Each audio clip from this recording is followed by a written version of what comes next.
জাতীয় সংসদ নির্বাচনে মনোনয়নপত্র যাচাই বাছাই কার্যক্রমের দিন শেষ হয়েছে আজ। গতকাল রাজধানীর সেগুনবাগিচায় ঢাকা বিভাগীয় কমিশনারের কার্যালয় সহ সারা দেশে প্রার্থীদের মনোনয়ন যাচাই বাছাইয়ের কাজ চলে। হেভিওয়েট প্রার্থীদের মধ্যে ঢাকা ১৭ আসনে বিএনপির ভারপ্রাপ্ত চেয়ারম্যান তারেক রহমানের প্রার্থিতা বৈধ ঘোষণা করা হয়। নাগরিক ঐক্যের সভাপতি মাহমুদুর রহমান মান্নার মনোনয়ন বগুড়ায় বাতিল হলেও ঢাকায় বৈধ ঘোষণা করা হয়েছে। এদিকে বাতিল হয়েছে ঢাকা ৯ আসনের স্বতন্ত্র প্রার্থী তাসনিম জারার মনোনয়নপত্র। ঢাকা মহানগরের ১৩টি আসনে ১১৯ জনের মনোনয়নপত্র বৈধ এবং ৫৪টি বাতিল এবং একটি স্থগিত করা হয়েছে। যাদের মনোনয়নপত্র বাতিল হয়েছে তারা আগামীকাল থেকে ৯ জানুয়ারির মধ্যে আপিল করতে পারবেন। আপিল নিষ্পত্তি করা হবে ১৮ জানুয়ারির মধ্যে।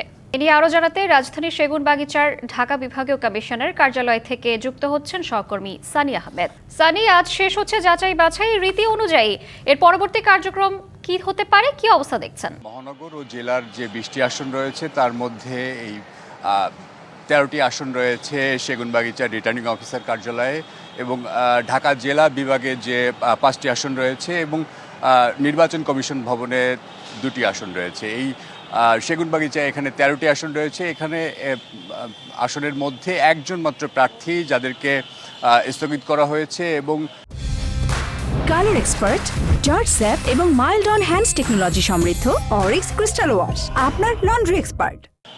মোট সংখ্যাটা যদি জানিয়ে দিই, ঢাকা জেলা এবং মহানগরে মোট ২৫৩ জন প্রার্থী মনোনয়ন কিনেছিলেন। তার মধ্যে ১৭১ জনের এই মুহূর্তে স্থগিত করা হয়েছে। এর মধ্যে আপনি জানেন যে তারেক রহমান ঢাকা ১৭ আসন থেকে মনোনয়ন পেয়েছেন এবং একই সাথে ১৫ আসন থেকে জামায়াতের আমির ডক্টর শফিকুর রহমান মনোনয়ন পেয়েছেন। এছাড়াও অনেক গুরুত্বপূর্ণ এবং পরিচিত মুখ এখানে আসন পেয়েছেন। তবে আমি বলে রাখি, আজকে শেষ দিন যে মনোনয়ন যাচাই বাছাই পর্বের যে শেষ দিন, সেটা ৬টা নাগাদ পর্যন্ত অফিসিয়ালি চলবে। তবে বলাই যায় যে গতকালকে যে এখানে যাচাই বাছাইয়ের প্রায় শেষ মুহূর্তের কাজ এখানে হয়েছে এবং একই সাথে নির্বাচন কমিশনের এই কমিশন ভবনের যে সেখানে যে মনোনয়ন যাচাই বাছাই করার কথা রয়েছে, সেখানে এখন পর্যন্ত কোনো স্থগিত কেউ হননি, কোনো প্রার্থী।